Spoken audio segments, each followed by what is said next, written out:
Greetings, friends of CTV SA. This is your host Tshepo Seakamela, and I'm bringing you another episode of African Brands. Today we are coming from the great outdoors, and we are looking at the great brand which is called My African Buy. And in our studio as a guest we have our sister Sibahle Malunga, the owner of My African Buy, and today we are going to learn about her brand. So first and foremost, let me greet you, sister. How are you?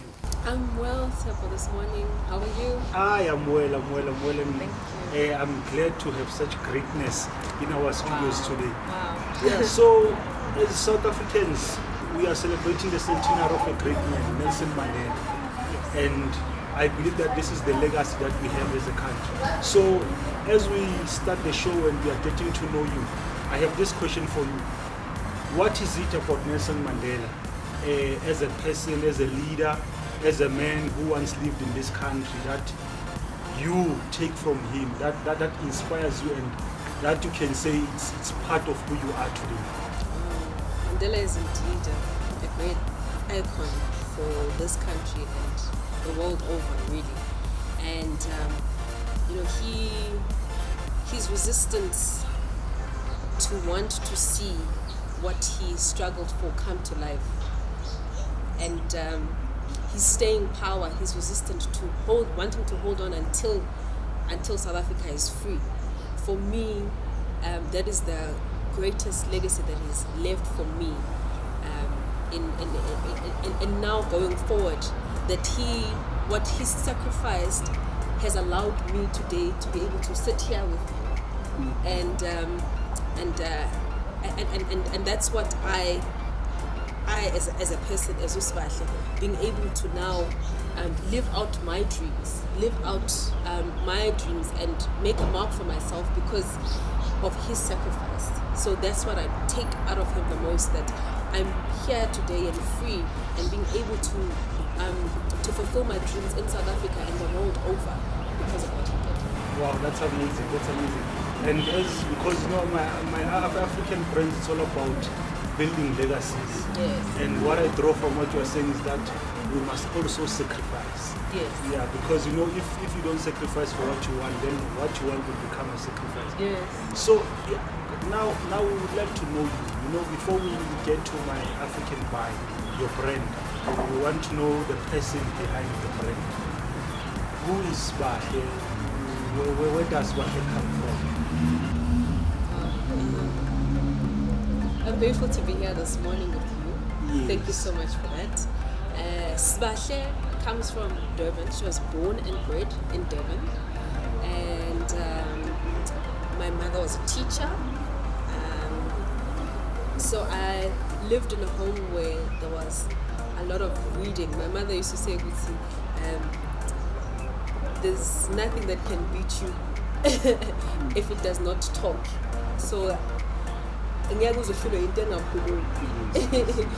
that's really the fundamentals that she brought us up with. And my schooling life in Durban, my academic education was really around finance and accounting, which I excelled at and enjoyed really, and had a long career really in financial services industry to where I am today. Yes. So now, all that environment you are bringing and the time that you spend working in corporate, how did that prepare you as an entrepreneur? I think from my upbringing, the entrepreneurship injection I got from home.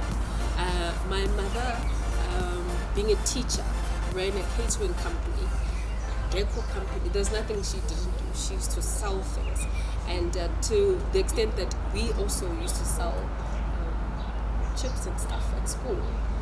She got us all involved, and as I matured in my career, really, my mind, I suppose, I wanted more out of just the career that I had, but it provided a very, very sound grounding in terms of being able to think just outside of the box, because I was so in the finance environment, really you get to learn how to really run a business, an income statement, and all of those things, which are very valuable lessons in running your own business, because you need to be able to manage your own finances, and that's the pivotal importance for you to be able to run your business, to be able to manage your finances and manage them well.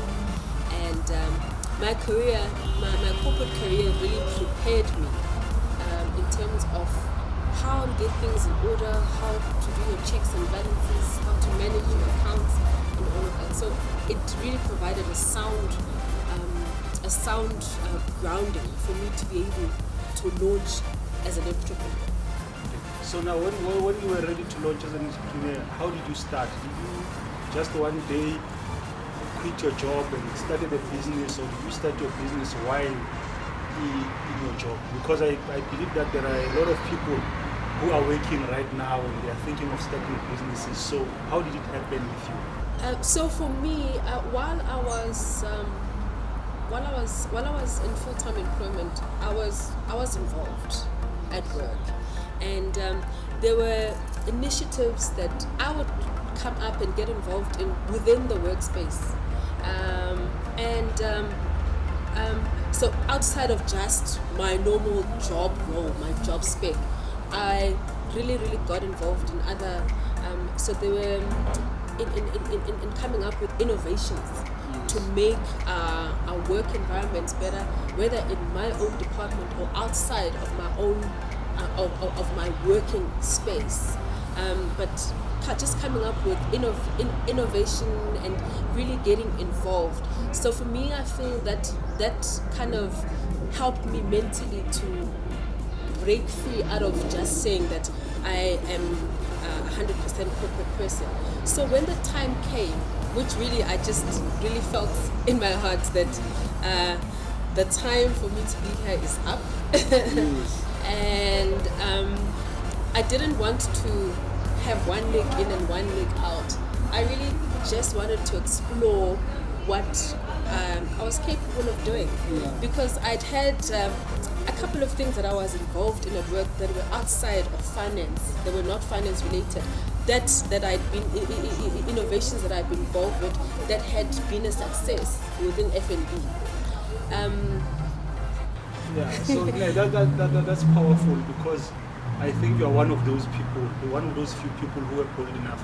But another question is this: what influenced your choice of a business that you want to start, the kind of business that you want to start?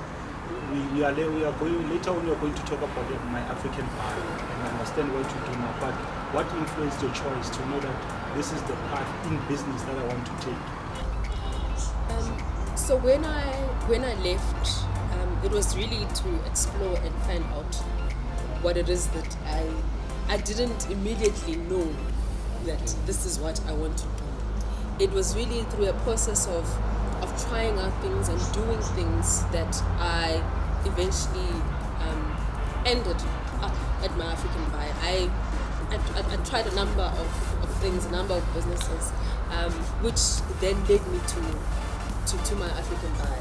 But it was through a process of saying that, you know what, I'm giving this my all. I'm going to try this. I'm going to try that. Wow.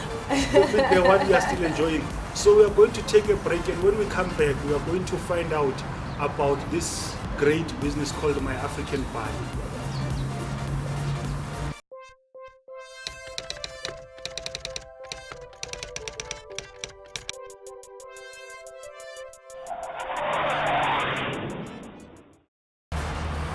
So we are back with Sibahle Malunga, and we are still looking at the brand My African Pie. So now, Ms. Malunga, what we want to know now is My African Pie. What is My African Pie? What kind of company it is, and what do you do? So My African Pie came about as a desire to want to see. Initially, it was an idea. It was a thought in my. It was a thought to say, how nice would it be to walk into a shop to find an authentic, locally made neck piece, to find a top like this, but knowing that it is made locally, displayed and showed in one space. It was there'd be music playing from local artists, there'd be readings, and just that kind of place that just oozes authenticity and originality. And the online platform by African Vibe came about. That's how it came about.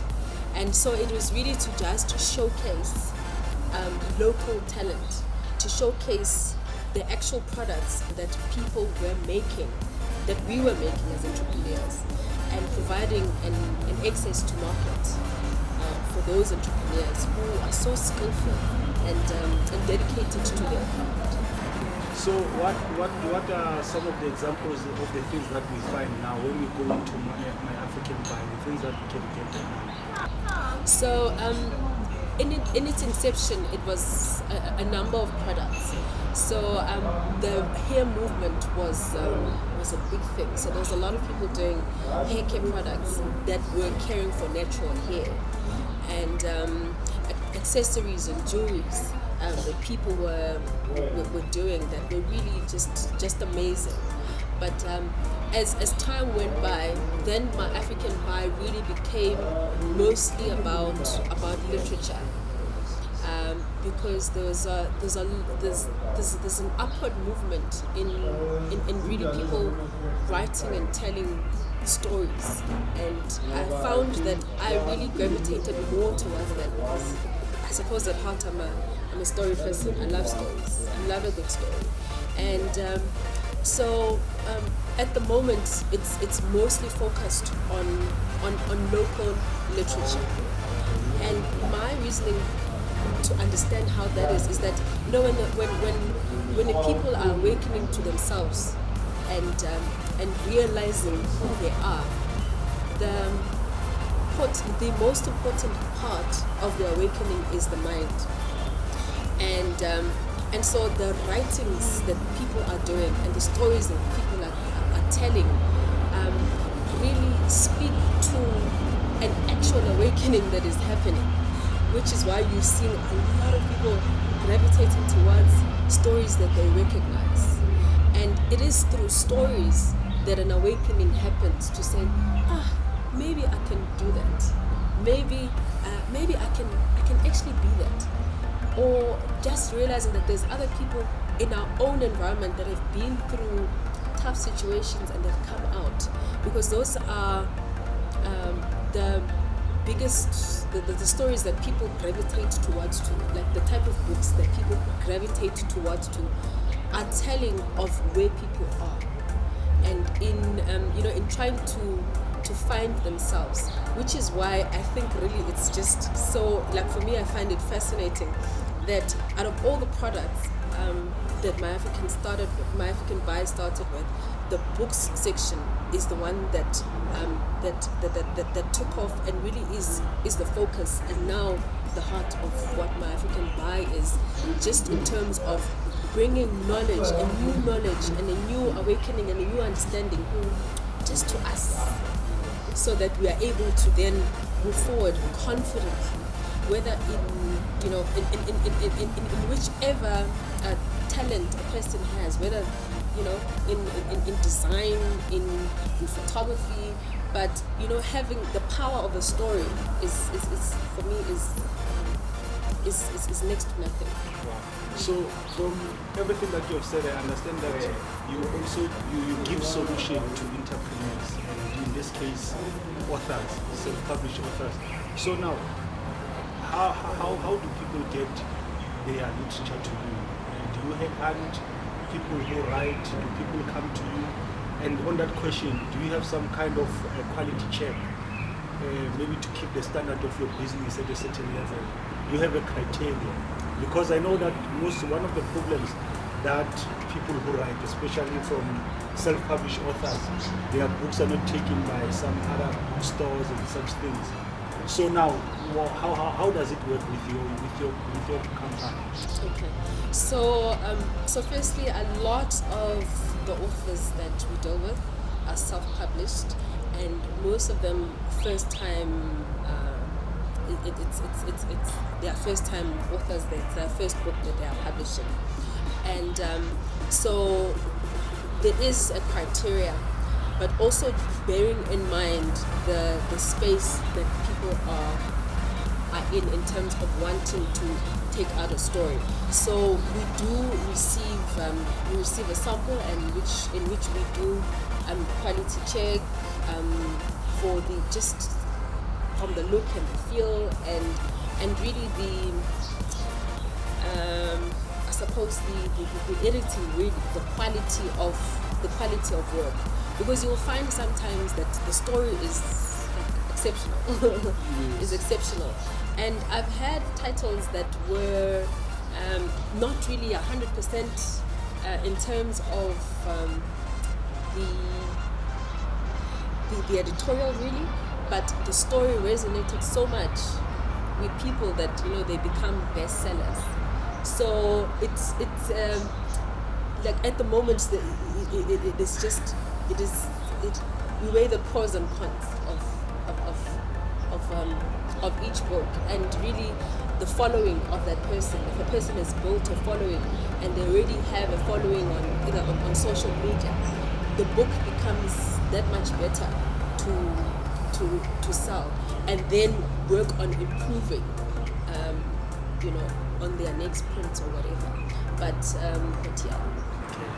So now on the side of customers, the people now who buy the books from My African Buy, so is the online platform working for you? Is it accessible enough for people, and are African people supportive to the literature that other African people are writing?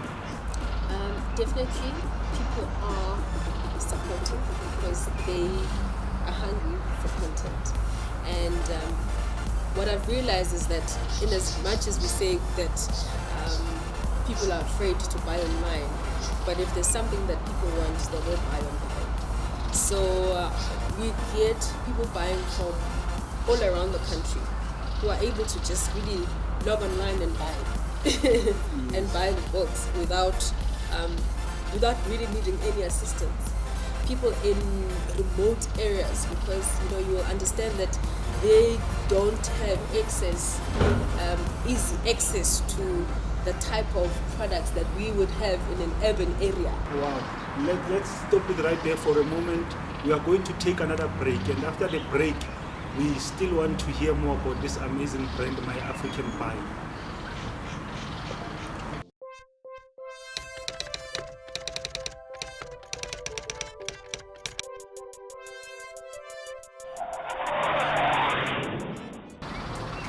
Okay, we are back with Sibahle Malunga, and we are discussing My African Buy, this amazing brand. Yeah, because I love such brands, because for me, these type of brands are part of the revolution. So we are coming up with new things, and we are helping other people to push what they do. So now, what I want to ask you now is, this brand, My African brand, when you started it, even the name, My African brand, what inspired you to call it your brand? So it was really a brainstorm with a business partner at the time, and I can't really tell you exactly the moment, but I remember the day we were talking about it, because we had decided on another name, but when we were brainstorming names, this one, My African Buy, sort of just gave an ownership, because we wanted this platform to be a platform. When you buy something, it's like, oh, it's mine. So it gives an ownership to the entrepreneur who has created something, and also just a pride thing to the one who has bought an African buy, like it's mine. So so that sure that for us was important to create the ownership, really, to it's like giving a power back really to something that belongs to you. You know, by calling it mine, you're taking ownership and you're taking pride of what others have created, and pride really in purchasing something that is created by Tshepo, and you know, wearing it with pride, and the same pride that I would that you would have if you had to walk into a mall, you know, a premium mall, and buy a premium brand. So, you know, you would not be afraid to say, I just bought this. So it was that same that's the same ownership and pride that we're trying to bring into it. So now, since you are exploring a new space, and this is a new thing, as I've called it before, it's a revolution. So what is the future that you anticipate first for the industry of self-published authors, of African writers coming up, and of my African buy? What is the future that you anticipate? So really there's my hope for the new age writer, as I would call him. So because I think there's been there were the old writers who we all know and revered, and then there was a space where there wasn't really a huge uptake as there is now in this new age writing, which really just tells the story of the conscience of the nation, conscience of the state of where we are. So my hope is that, you know, it really, firstly, it's to really just promote it more and create a bigger awareness of this movement that is already in place, you know. So, you know, for my African Vibe to really just be a mouthpiece to the rest of South Africa and the continent to say, hey, there's a new age writer, there's new age writings, there's new age that have popped up. So here they are, and you know, and take all of that to the rest of the continent and to the world, so that we're able to showcase our talent and the talented writers and storytellers that we have available. And then I think the opportunities are just endless. And you know, the reason that I respect my African pie so much, and the reason that I respect it, it's because you took products which maybe may have not been guaranteed that they will succeed or they will make it out there and people respond to them in a positive way. So now, there might be somebody out there and then who wants to start a business, maybe the same business as you've started, and then he wants to promote African products, but they are not bold enough, they are not confident that they will make it. So what inspiration maybe can you give to such a person? Yeah, so if you want to start something, I guess just start. Even if it's on Facebook or even if it's on your WhatsApp, if you believe in it, just take a step towards it, because it's not all going to happen in one day, but it's steps in your everyday doing. Take steps towards what you want to see, because you have to have in mind what it is that you want to see, and start taking steps towards it. However little step, as long as it's a step towards what you want to see. You can start, even if you are on campus, you can start on campus. You can start from your workplaces. You can start with your family. You can ask, there's people who've studied design, who can help you design, who can help you build a website. You can start it in whichever way. You can even start it on WhatsApp.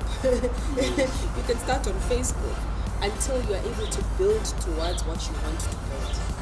So you as a Pan-African entrepreneur, I can call you that. So what have you maybe, let me just say, just give me one challenge that you have come across, maybe one of the challenges that you can consider to be a serious challenge that you have come across, and you can also tell us how you overcame that. So, in as much as we are online based, so it was really a bit difficult, because you can imagine that you have this beautiful shop that you've built, but no one is coming in.